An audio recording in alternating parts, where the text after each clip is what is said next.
Hello everyone, कैसे हैं आप सब लोग। आज के इस लेक्चर में मैंने डिस्कस करना है आपके साथ IFRS 5 के बारे में, non current asset held for cell.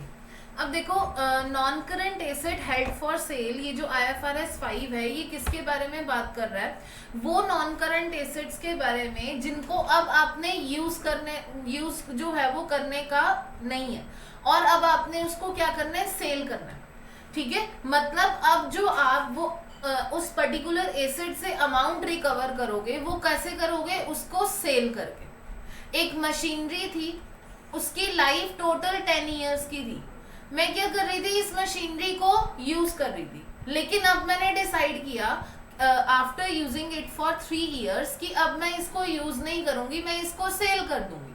मतलब जो रिमेनिंग लाइफ का रिकवरेबल अमाउंट है वो मुझे कैसे रिसीव होगा? Through sale, non current asset held for sale. ठीक है, IFRS 5 non-current asset held for sale and discontinued operation says that a non-current asset or disposal group should be classified as held for sale if its carrying amount will be recovered primarily through a sale transaction। देखो, आपने क्या किया था, ये जो machine थी आपने इसको एट कॉस्ट रिकॉग्नाइज किया। अब अगर आपने एट कॉस्ट इसको रिकॉग्नाइज किया, इस पे आपने डेप्रीसिएशन चार्ज करके इस कॉस्ट को रिड्यूस किया है कैरिंग अमाउंट पे। अब ये जो कैरिंग अमाउंट है आप इसको रिकवर कैसे करोगे? जो आप कॉस्ट लगा चुके हो इस एसेट पे, अब आप उसको रिकवर कैसे करोगे? आप उसको सेल से रिकवर करोगे।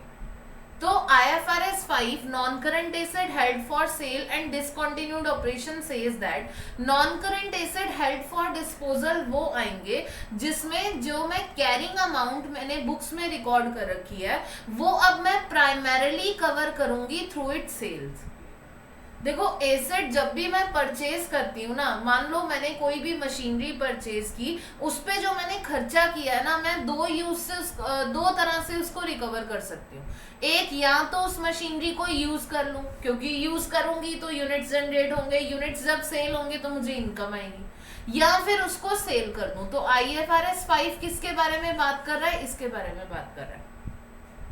ठीक है, non current asset held for cell. अब डिस्पोजल ग्रुप का मतलब क्या होता है? डिस्पोजल ग्रुप का मतलब होता है, a disposal group is a group of asset that the entity intends to dispose in a single transaction. एक ग्रुप ऑफ एसेट है, फैक्ट्री है, मैंने सिंगल ट्रांजेक्शन में ही सेल कर दी। जो फैक्ट्री में अलग अलग एसेट्स हैं, मशीनरीज हैं या फिर फर्नीचर है, फिक्सचर्स है, मैं उसको इंडिविजुअली सेल नहीं कर रही हूँ, रादर मैं इसको एक ग्रुप में सेल कर रही हूँ। This is what we call disposal group. अब फर्स्ट ऑफ ऑल यहाँ पर क्वेश्चन ये अराइज होता है कि मैम क्लासिफिकेशन कब करेंगे एज हेल्ड फॉर सेल? एक पर्टिकुलर नॉन करंट एसेट था, आप उस पे कॉस्ट पे चार्ज कर रहे थे, रिवैल्यूएशन मॉडल, या आप कॉस्ट मॉडल फॉलो कर रहे थे एज पर योर स्टैंडर्ड। अब उसको हेल्ड फॉर सेल यानी कि IFRS 5 में कब लेके आना है? तो IFRS 5 requires the following conditions to be met before an asset or disposal can be classified as held for sale। एक एसेट को आप हेल्ड फॉर सेल डिक्लेयर करो कब? The item is available for immediate sale. जो आपकी asset है वो immediate cell के लिए अवेलेबल होना चाहिए in ready condition, in present condition. ऐसा नहीं है कि आपका एसेट ऐसी कंडीशन में नहीं है अभी कि आप उसको सेल कर सकते हो, फिर भी आप IFRS 5 में उसको क्लासिफाई कर रहे हो। No, that's not allowed. दूसरा, सेल हाईली प्रोबेबल होनी चाहिए। ठीक है, ऐसा नहीं है कि आपने एक साल डिसाइड कर लिया we will classify a particular asset under IFRS 5, then आपका प्लान चेंज हो गया। नो, ऐसा फॉलो आपको नहीं करना। दूसरा, management is committed to its plan to sell the asset. और मैनेजमेंट ने सिर्फ प्लान कमिट नहीं किया, एक्टिव प्रोग्राम भी शुरू हो गया है उस पर्टिकुलर एसेट के बायर को लोकेट करने का, बायर को ढूंढने का क्वेश्चन भी जो प्रोग्राम है जो वो भी शुरू हो गया। The item is actively marketed at a reasonable price in to its current value. मेरे को जो उसका फेयर वैल्यू है उसके आसपास का प्राइस एक्टिव मार्केट से मिल रहा है। The sale is expected to complete within 1 year. मतलब ऐसा नहीं है पिछले 3 ईयर्स से आप बोल रहे हो कि we will sell that asset, we will sell that asset, और आप उसको सेल नहीं कर रहे हो। तो ये सारी कंडीशन सेटिस्फाई होंगी, then only you can classify your asset under IFRS 5। क्या इमीडिएट सेल की कंडीशन में होना चाहिए एसेट आपका, बायर को ढूंढने का प्लान आपने शुरू कर देना है, active programme to locate a buyer, ठीक है। नेक्स्ट विद इन 1 ईयर आपकी सेल हो जानी चाहिए, sale is highly probable, management should be committed to its plan, ठीक है। Next, assets that are to be abandoned or wound down gradually cannot be classified as held for sale because their carrying amount will not be recovered principally through a sale transaction। Ma'am मेरे पास ना एक machine पड़ी है, ठीक है, machine मैं वो अभी करंटली यूज कर रही हूँ, बट आफ्टर 1 ईयर ये मशीन की कंडीशन ऐसी हो जाएगी कि हम इसको सेल नहीं कर सकते, हम इसको सिर्फ अबंडन कर देंगे, छोड़ देंगे। तो इसका मतलब नहीं, ये नहीं है कि you will classify that machine in IFRS 5, no. क्यों? क्योंकि IFRS 5 की एक कंडीशन है कि आपका जो कैरिंग अमाउंट बच गया ना आपकी बुक्स ऑफ अकाउंट्स में, that should be recovered principally through sale transaction. Ma'am तो फिर इस मशीन का होगा क्या, जो आपने एग्जांपल दिया, जो भी इसकी at the end of its life carrying amount होगी that should be return of to profit and loss account, IFRS 5 में नहीं आएगा। Next part, test your understanding 14 है। अब इसमें देखो क्या कहते हैं, H is preparing its financial statements for the year ended 31st of December 2007.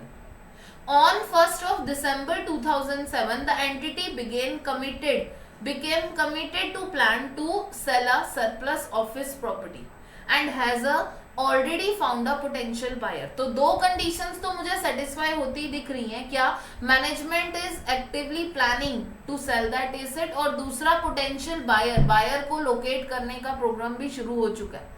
15th of December को a survey was carried out and it was discovered that the building had dry rot and substantial remedial work would be necessary।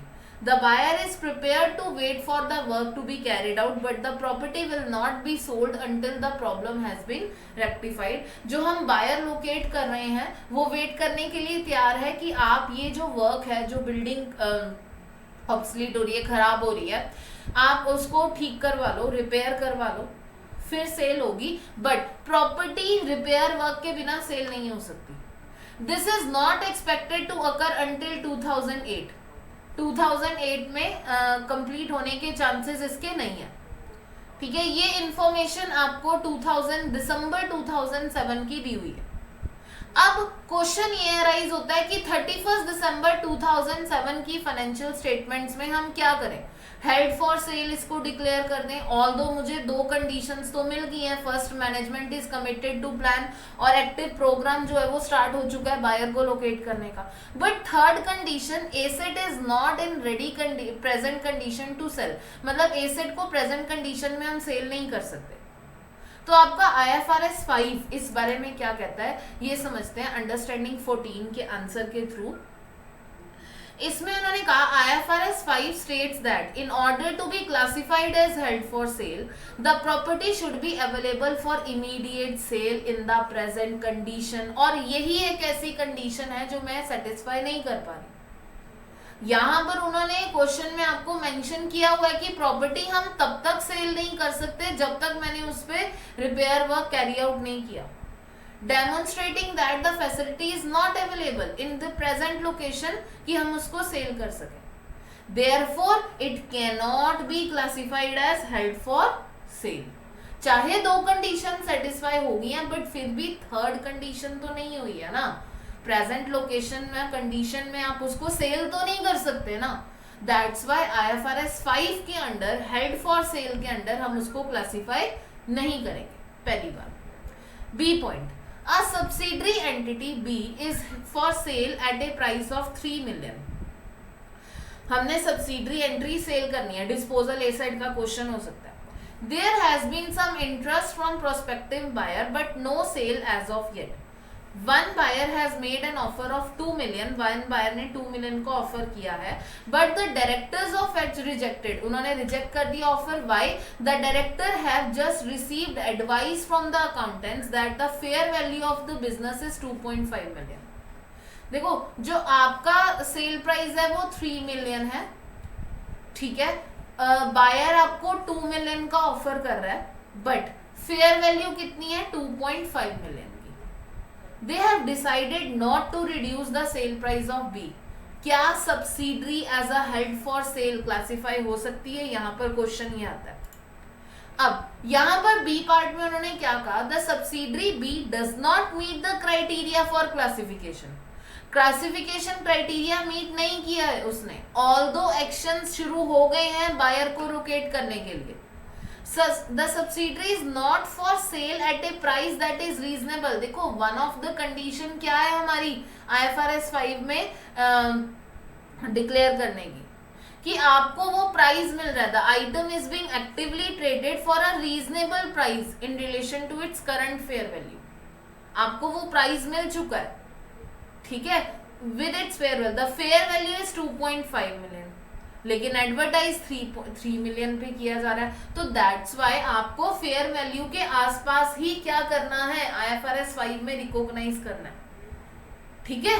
तो हम तब तक इसको IFRS 5 में recognise नहीं कर सकते जब तक मैं सेल प्राइस रिड्यूस नहीं करती.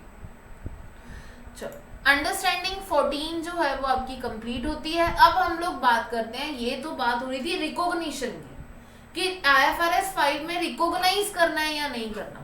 नेक्स्ट हम लोग बात करेंगे मेजरमेंट की, कि अब रिकॉग्नाइज तो कर लिया, ठीक है, सारे क्राइटेरिया सेटिस्फाई हो गए.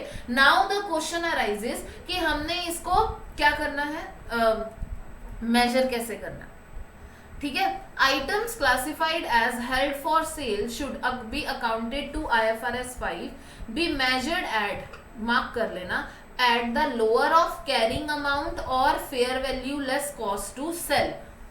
यानी कि अब आप अपने एसेट की वैल्यू चेंज करोगे, कितने पे करोगे? It should be at fair carrying amount और fair value less cost to cell.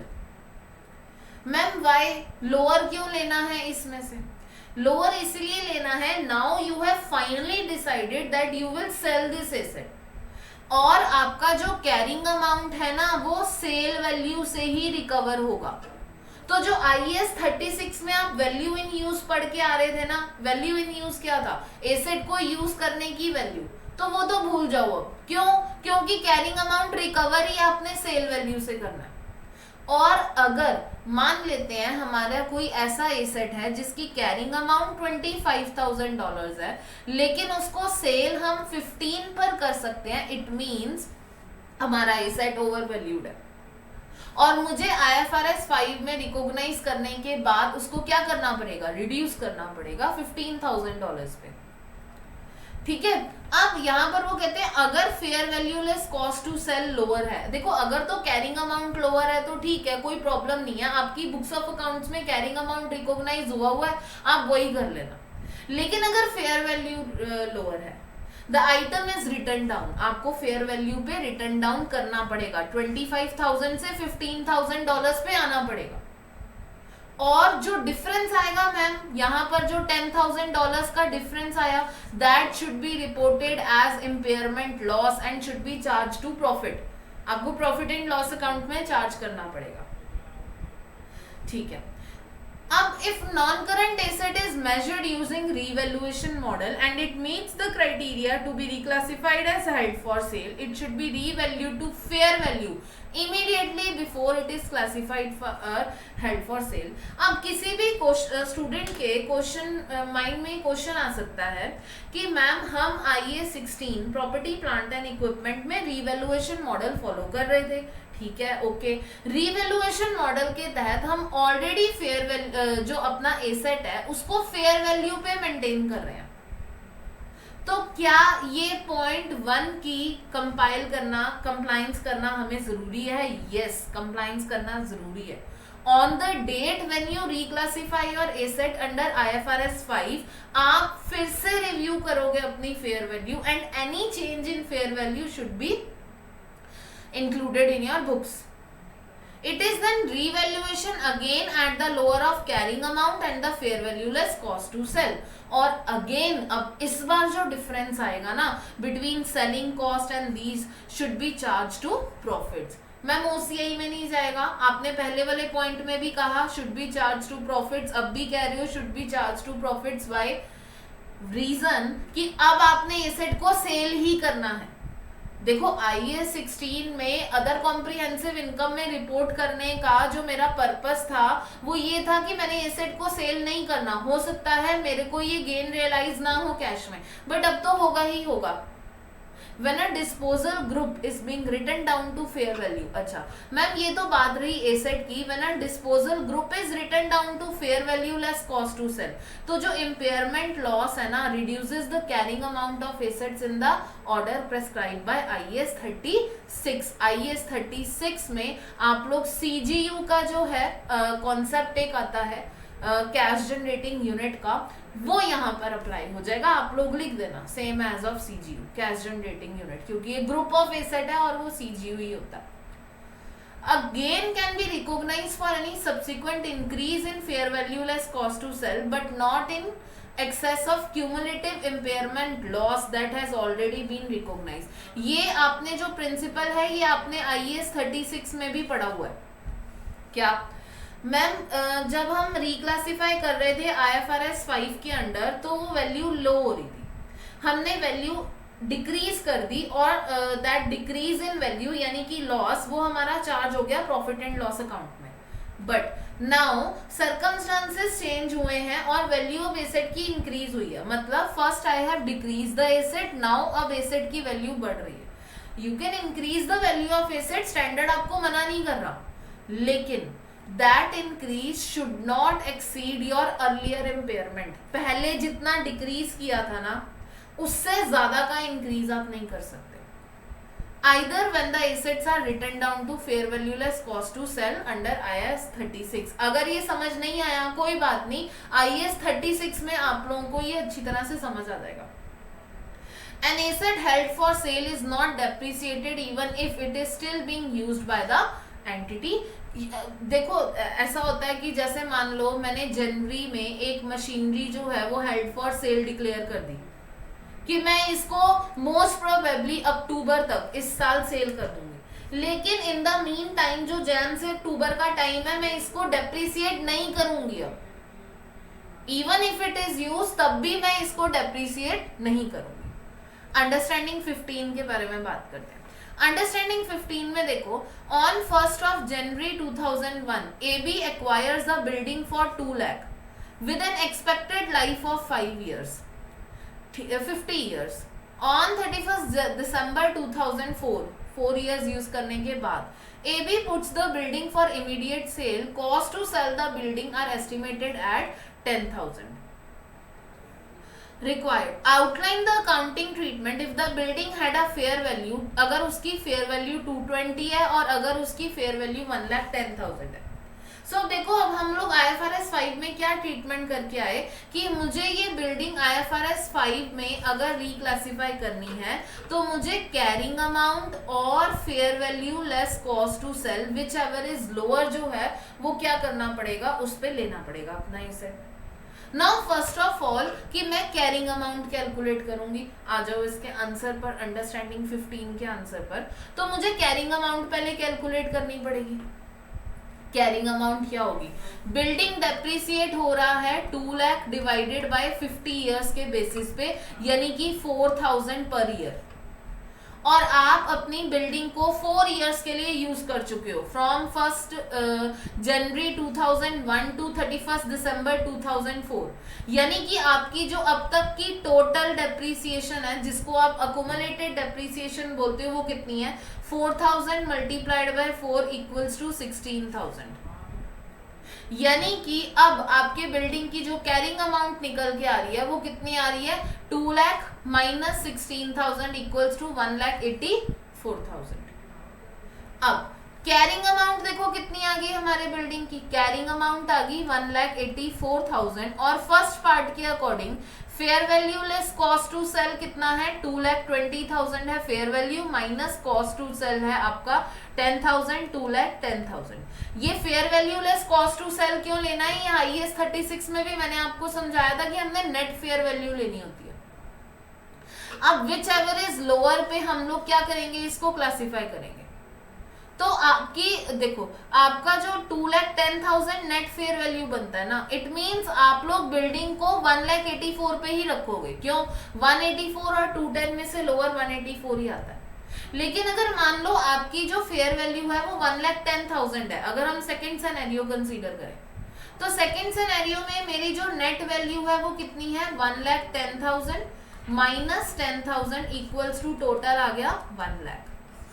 तो अब इस केस में 1 लाख होगी हमारी fair value less cost to sell, और कैरिंग अमाउंट कितना है 1,84,000। तो मुझे अपना एसेट रिड्यूस करना पड़ेगा 1,84,000 से कितने पे, 1 लाख पर। और यहाँ पर 84,000 का क्या आएगा, मेरा 84,000 का लॉस आएगा। That loss should be charge to profit and loss account. 84,000 का लॉस चार्ज होगा, ठीक है। तो ये थी आपकी अंडरस्टैंडिंग 15। अंडरस्टैंडिंग 16 आप लोग एक बार कर लेना। अब हम बात करते हैं फाइनेंशियल पोजीशन की। देखो, रिकॉग्नाइज करना है या नहीं करना है, एसेट को पढ़ लिया। रिकॉग्नाइज करना है तब जब वो कंडीशन सेटिस्फाइज होंगी कि आपका एक्टिव बायर जो है वो उसको ढूंढना हमने शुरू कर दिया है, management is committed to it plan and all that. Measurement किस पे करना है, कैरिंग अमाउंट और fair value less cost to sell. Measurement करते वक्त आपको ध्यान रखना है कि अगर एसेट की वैल्यू डिक्रीज हो रही है, that loss should be charge to profit और लॉस अकाउंट। अगर सब्सिक्वेंटली एसेट की वैल्यू इंक्रीज हो गई तो आप कितना इंक्रीज, मतलब जितना पहले डिक्रीज किया था ना उससे ज्यादा इंक्रीज नहीं कर सकते। नेक्स्ट, अब उसके बाद हम बात करते हैं कि मैम आपने ये बता दिया डेप्रिसिएशन चार्ज होगी या नहीं होगी, आपने एसेट की वैल्यू बता दी। अब प्रेजेंट कैसे करेंगे इसको अपनी स्टेटमेंट ऑफ फाइनेंशियल पोजीशन में, यानी कि बैलेंस शीट में। तो IFRS 5 states that asset classified as held for sale should be presented separately from other assets। क्यों, क्योंकि जो व्यूअर है, जो यूजर है आपकी फाइनेंशियल स्टेटमेंट्स का, वो समझ पाए कि इतना अमाउंट मुझे आने वाले 12 मंथ्स में रिकवर होगा इस एसेट से। तो that should be classified separately from other non current assets. The liability of a disposal group classified as held for sale should be presented separately. Same case में अगर आप ग्रुप सेल कर रहे हो, जैसे मैंने तुम्हें फैक्ट्री का एग्जांपल दिया, तो फैक्ट्री में कुछ एसेट्स भी हैं, कुछ लायबिलिटीज भी हैं। तो लायबिलिटीज के केस में भी ये क्राइटेरिया एप्लीकेबल होगा, that should be classified separately. The major classes of assets and liabilities classified as held for sale must be separately disclosed either on the statement of financial position or in notes। Notes के through आप separately इनको show कर सकते हैं। When an asset or disposal group is classified as held for sale after the reporting period but before the issue of financial statements, okay। अब यहाँ पर जो है वो आपका क्या आ गया है, IAS 10 का थोड़ा सा ट्रीटमेंट आ गया। आप इसको नोट कर लो, आप इसको लिख लो IAS 10। IAS 10 क्या था, events occurring after the reporting period. मतलब ये आपका पीरियड चल रहा है पूरा ईयर, और यहाँ पर आपका ईयर एंड हुआ, उसके बाद यहाँ तक आपने क्या किया, अपनी फाइनेंशियल स्टेटमेंट्स प्रिपेयर की। लेट्स से सपोज करते हैं 1 जनवरी को मेरा ईयर शुरू हुआ, 31 दिसंबर को खत्म हुआ। Next 31 January of next year तक मैंने फाइनेंशियल स्टेटमेंट, यानी कि इस स्टेज में मैंने फाइनेंशियल स्टेटमेंट्स क्या की हैं, प्रिपेयर की हैं। और अब इस स्टेज में 31 जनवरी के बाद मुझे ये फाइनेंशियल स्टेटमेंट्स 28 फेब तक क्या करवानी है, यहाँ पर in annual general meeting approve करवानी है। अब हुआ क्या है, जब एसेट IFRS 5 के under classified as held for sale हुआ है, वो कब हुआ है, ऑल्दो इसके बाद, यहाँ ईयर एंड के बाद, बट अप्रूवल से पहले, ठीक है, अप्रूवल से पहले। तो अब इस केस में यहाँ पर IAS 10 क्या कहता है कि ये आपका एक नॉन एडजस्टिंग इवेंट होगा। अगर किसी को IAS 10 याद होगा तो ये नॉन एडजस्टिंग इवेंट, IAS 10 के अकॉर्डिंग आपके दो इवेंट्स होते हैं, एक होता है एडजस्टिंग इवेंट और दूसरा होता है नॉन एडजस्टिंग इवेंट। तो this event will be recognised as non adjusting, और आपको इसका डिस्क्लोजर देना है नोट्स टू अकाउंट्स में, मतलब करंट ईयर की फाइनेंशियल स्टेटमेंट्स चेंज करने की जरूरत नहीं है। प्रेजेंटेशन आपको दिखाई हुई है कि आपने किस तरह से इसको प्रेजेंट करना है, ये आप लोग एक बार देख लेना। Next, changes to a plan of sale. Ma'am अगर क्या हुआ कि मैनेजमेंट अपने प्लान से पीछे होगी, मैनेजमेंट ने कहा कि हमने ये एसेट को सेल नहीं करना, if a sale does not takes place within 1 year, क्योंकि IFRS 5 की ये कंडीशन है यार कि आपको 1 साल के अंदर सेल करनी है। IFRS 5 says that an asset can still be classified as held for sale if the delay has been caused by events or circumstances beyond the entity's control। ठीक है, आप 1 ईयर के बाद भी कर सकते हो IFRS 5 के अंडर, ऑल्दो ये कंडीशन है कि विद इन 1 ईयर सेल होना था, लेकिन 1 ईयर के बाद भी कर सकते हो। 1 ईयर के बाद कब कर सकते हो? The delay has been caused, delay जो हुआ है वो उन सर्कमस्टांसेस की वजह से हुआ है, उन इवेंट्स की वजह से हुआ है जिसमें एंटिटी का कंट्रोल नहीं था। दूसरा, सफिशिएंट एविडेंस अवेलेबल है कि एंटिटी अब भी एसेट को सेल करेगी। मान लो आपने क्या किया, आपने जनवरी में जो है एसेट को सेल करने का प्लान बनाया, आपने IFRS 5 के अंडर उसको हेल्ड फॉर सेल डिक्लेयर भी कर दिया, बट आपकी फैक्ट्री में लेबर स्ट्राइक हो गया जिसकी वजह से आपकी फैक्ट्री 3 मंथ्स तक काम नहीं कर सकी। ठीक है, तो इसी वजह से सेल डिले होगी, तो आफ्टर 1 ईयर आप स्टिल उस एसेट को रिकॉग्नाइज करोगे IFRS 5 के। अच्छा, लेकिन मैम ऐसा भी तो हो सकता है कि हमने हेल्ड फॉर सेल रखना ही नहीं है उसको, the entity must cease to classify, अब फिर वो क्लासिफाई नहीं करेगी हेल्ड फॉर सेल के अंदर। द एसेट्स और डिस्पोजल मस्ट बी, अब इस केस में अगेन आई एम शिफ्टिंग, देखो पहले क्या हो रहा था, IAS 16 से मान लो कोई प्रॉपर्टी प्लांट एंड इक्विपमेंट है, मैं वो IFRS 5 में लेकर आई थी, और किस वैल्यू पे लेकर आई थी? Lower of carrying amount of fair value less cost to sell, अभी हमने पढ़ा। अब नाउ मेरा प्लान चेंज हो गया, तो IFRS 5 से मैं अगेन उस रेलेवेंट स्टैंडर्ड में शिफ्ट हो रही हूँ, 1640 और IAS 2। Its carrying amount before it was classified as held for sale adjusted for any depreciation. अब मैंने आपको मना किया था कि डेप्रिसिएशन आपने चार्ज नहीं करनी, किस पीरियड में? जब आपने वो हेल्ड फॉर सेल रखा हुआ है, बट अब आप डेप्रिसिएशन चार्ज करोगे, और डेप्रिसिएशन चार्ज करनी है रिट्रोस्पेक्टिवली। मतलब जैसे इसको एग्जांपल के थ्रू समझते हैं, जनवरी में आपने एक पर्टिकुलर मशीन जो है वो हेल्ड फॉर सेल डिक्लेयर की IFRS 5 के अंडर, ठीक है, और नेक्स्ट ईयर आपको फरवरी में पता चला, या जो है नेक्स्ट ईयर नहीं लेते हम, या आपको अक्टूबर में पता चला कि आपने इस मशीनरी को IFRS 5 के अंडर अब नहीं रखना, हेल्ड फॉर सेल नहीं लेना, तो अब इस केस में IFRS 5 में आपने इस पीरियड की डेप्रिसिएशन चार्ज नहीं की होगी, तो इस पीरियड की डेप्रिसिएशन अब आप चार्ज करोगे। ठीक है, तभी वो कह रहे हैं ना, the depreciation that would have been recognised. ठीक है, और कैरिंग अमाउंट ये वाली, और दूसरा recoverable amount at the date of subsequent decision. Recoverable amount जो है विच एवर इज लोअर पे हम रिकॉग्नाइज करेंगे। ठीक है, एनी एडजस्टमेंट जो होगी इसमें, मान लो कैरिंग अमाउंट जो है और रिकवरेबल अमाउंट, इनमें कोई एडजस्टमेंट है तो वो प्रॉफिट और लॉस अकाउंट में एज अ गेन और लॉस जो है वो रिकॉग्नाइज होगा। डिस्क्लोजर्स इसके एक बार आप लोग रीड कर लेना।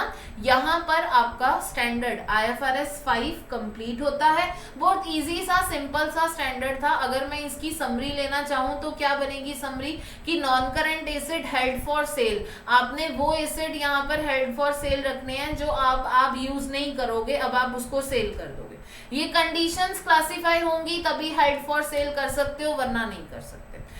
ठीक है, उसके बाद हमने पढ़ा अगर हेल्ड फॉर सेल कर दिए तो मेजर किस पे करना है, carrying amount of fair value less cost to sell whichever is lower पे करना है।